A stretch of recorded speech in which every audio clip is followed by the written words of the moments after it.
Hello and welcome. There's a strange thing we do with emotions. We spend years trying to understand them, control them, hide them, explain them, and sometimes even apologize for having them. We are told that we are too sensitive, too emotional, too attached, too angry, too anxious, too much. Eventually, without realizing it, we begin to believe that the emotion itself is a problem. But what if it isn't? What if the real problem is that the most of us were never taught what to do with the feeling once it arrives?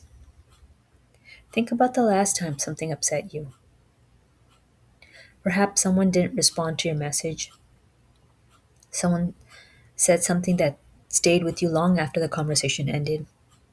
Maybe you felt ignored, rejected, disrespected, or misunderstood. The interesting part is how quickly the mind can turn one small emotional experience into an entire story. A delayed text becomes, they don't care about me. A disagreement becomes, this relationship is falling apart. Someone's distance becomes, I've done something wrong before we even have time to understand what we are actually feeling. Our minds have already built an explanation for it. Then we react to the explanation as though it were a fact. This is where psychology gives us an incredibly useful distinction. An emotion can be completely real without being completely accurate. Your anxiety is real, but is not necessarily evidence that something terrible is about to happen. Your jealousy is real, but it isn't automatically proof that someone has betrayed you. Your fear is real, but fear is not always a prediction. Your feeling of rejection is real, but feeling rejected does not necessarily mean you have actually been rejected.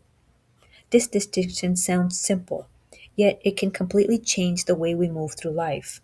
We tend to treat emotions as instructions. We feel angry. We believe we must confront someone immediately. We feel afraid, so we assume we should run. We feel rejected, so we chase reassurance. We feel insecure, so we look outside ourselves to prove that everything is okay. But emotions are not commands, they are signals. They are information arriving from somewhere inside us, sometimes telling us something important about the present moment, and sometimes revealing something much older. And this is where emotional maturity begins. Emotional maturity isn't becoming someone who doesn't feel deeply. It isn't becoming detached, cold, indifferent, or permanently unbothered. In fact, some of the most emotionally mature people are deeply feeling people. They cry, they grieve, they become angry, they fall in love, they experience disappointment, they become frightened. The difference is that they don't automatically hand control over their behavior to whatever emotion happens to be the strongest in that moment. They can say, I'm angry, but I don't have to send that message tonight. I'm hurt, but I don't have to punish someone because I'm hurting. I'm afraid, but I don't have to make a decision from fear. I feel rejected, but I don't have to chase someone to prove my worth. That pause between feeling and reacting is where something extraordinary happens. Choice becomes possible. We often underestimate the power of pause. We live in a culture that rewards immediately. Respond is immediately, decide immediately, explain yourself immediately, post your opinion immediately, send that text, make that call, defend yourself, fix the situation. But our nervous system don't always work well under emotional pressure. When we are activated, everything can feel urgent. A conversation feels like it must happen tonight. A relationship decision feels like it must be made right now. A painful thought feels like it must be solved before we can go to sleep. But not everything that feels urgent actually requires immediate action. Sometimes the healthiest response is simply to wait. Take a walk, put the phone away, sleep on it, breathe, journal, sit quietly, pray, meditate, talk to someone you trust. Let your body come out of the intensity of the moment before deciding what that moment means. This is one of the places where psychology and spirituality meet in surprisingly beautiful way. Psychology teaches us that our emotional regulation, self awareness, self nervous system activation, and ability to observe our thoughts rather than automatically obeying them. Spiritual traditions in different language and through different practices have been exploring a similar idea for centuries.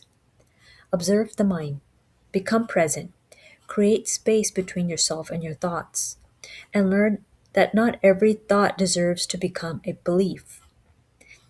Imagine standing beside a river. Your thoughts are the water, your emotions are part of that current. Some days the river is calm, other days it is wild and unpredictable.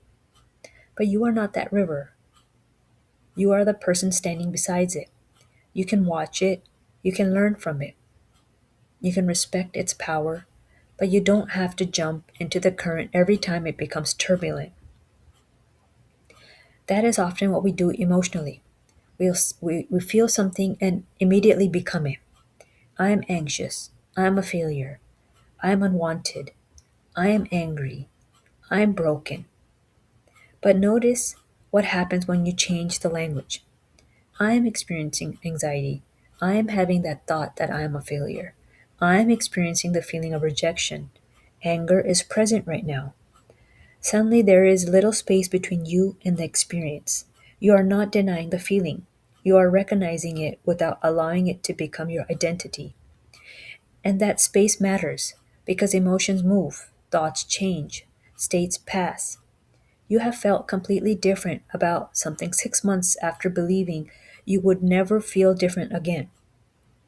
You have survived days you were convinced you couldn't survive. You have woken up after nights when your mind wouldn't stop racing and discovering that morning brought a different perspective. The emotions felt permanent because you were inside it, but emotions are rarely permanent.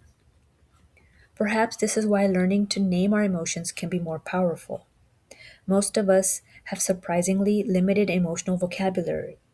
We say we're angry when perhaps we're actually embarrassed. We say we're stressed when we're overwhelmed. We say we're fine when we're disappointed. We say we're jealous when we're afraid of being replaced. We say we're anxious when perhaps we're facing uncertainty we don't know how to tolerate. The more precisely we can identify what we are feeling, the less mysterious the feeling becomes. And once we can name it, we can ask a better question. Not how do I get rid of this, but tell me. Anger might tell you that a boundary has been crossed. Sadness might tell you that something mattered deeply. Resentment might reveal that you're giving more than you generally want to give. Jealousy might expose an insecurity that deserves compassion rather than shame. Anxiety might reveal that your mind is desperately trying to create certainty without certainty being available. But there is an important aspect. Feelings are information, not always instructions. You still have to investigate them. This becomes especially important when we talk about intuition. We often romanticize intuitions. We say, I just had a feeling. I assume every strong interaction or internal reaction is some kind of spiritual message. But not every intense feeling is intuition. Sometimes what we call intuition is fear. Sometimes it is an old wound. Sometimes it's hypervigilant developed from previous experiences. Sometimes our nervous system learns to anticipate danger so effectively that it begins detecting danger when we are not safe. And sometimes there is a quiet inner knowledge that deserves an attention. The challenge is learning the difference. Fear often arrives with urgency. It says, do something now. Something is wrong, fix this immediately. Intuition can be much quieter. It doesn't always scream. Sometimes it simply whispers, pay attention. That distinction is worth cultivating. True self awareness isn't believing every voice inside your head. It is becoming quiet enough to recognize where the voice is coming from. Sometimes we already know what is true, but we don't want to accept that the truth would require from us. We know the relationship isn't healthy. We know the friendship has become one sided. We know we've been saying yes when we really mean no. We know we've been accepting behavior that hurts us. We know we're exhausted. We know we're chasing someone who isn't choosing us. Yet, the mind keeps searching for another explanation because accepting the truth might mean making a difficult change. And the familiar can feel safer than the unknown, even when the familiar is painful. This is one reason people can remain in situations that continuously drain them. It isn't necessary because they are weak or incapable of seeing what is happening. Sometimes the human brain simply prefers the certainty of familiar patterns over uncertainty of change. Breaking that pattern requires something deeper than positive thinking. It requires self trust. Self trust means learning that you can experience discomfort without immediately abandoning yourself. It means knowing that you can survive disappointment. You can survive someone misunderstanding you. You can survive another person's disapproval. You can survive not having an answer immediately. And perhaps most importantly, you can survive your own emotions. You don't need another person to make every uncomfortable feeling disappear. That doesn't mean you shouldn't ask for support. We are human beings, not isolated islands. We need relationships, connections, affections, friendships, and a community. There's nothing unhealthy about needing people. Emotional independence means something different. It means recognizing that your inner world is ultimately your responsibility. Someone can comfort you, but they can't permanently regulate your nervous system for you. Someone can love you, but they cannot manufacture your self worth. Someone can reassure you, but they can't permanently silence every insecurity. At some point, you have to learn how to come back to yourself. And that may be one of the most spiritual forms of growth there is. Not becoming someone who never needs someone, but becoming someone who doesn't abandon themselves whenever someone else becomes unavailable. That is where boundaries come in. A boundary isn't punishment, it isn't revenge, it isn't a wall designed to keep everyone out. A boundary is simply information about what you will and will not participate in. You can love someone and still say no. You can forgive someone and still create distance. You can understand someone's pain without volunteering to carry it. You can care about someone without becoming responsible for their choices. You can be compassionate without abandoning yourself. This is especially difficult for people who have spent years trying to keep everyone comfortable. Saying no can feel selfish, and you've been trained to associate goodness with availability. Someone becomes disappointed and you suddenly feel guilty. Someone becomes upset and you immediately question whether your boundary was wrong. But another person's disappointment is not automatically evidence that you have done something wrong. Sometimes people are disappointed because they are accustomed to having access to you. Sometimes people become uncomfortable because the version of you they knew was easier to them. And sometimes the guilt you feel after setting a boundary isn't a sign that you've made a mistake. It's simply the feeling of doing something unfamiliar. That realization can be liberating. You don't have to become emotionally perfect. You don't have to stop crying. You don't have to stop caring. You don't have to become unbothered by everything. You simply have to stop treating every feeling as an emergency. There's a difference between emotional suppression and emotional regulation. Suppression says, I shouldn't feel this.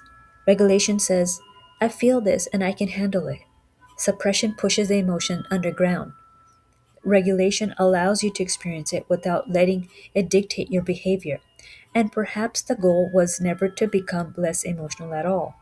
Perhaps the goal was to become more conscious, to feel without drowning, to listen without obeying every thought, to recognize fear without letting fear make every decision, to experience sadness without turning sadness into an identity, to feel anger without becoming cruel, to love without losing yourself, to be spiritual without interpreting every coincidence as a cosmic command, to trust your intuition without abandoning your critical thinking, to trust other people without abandoning yourself.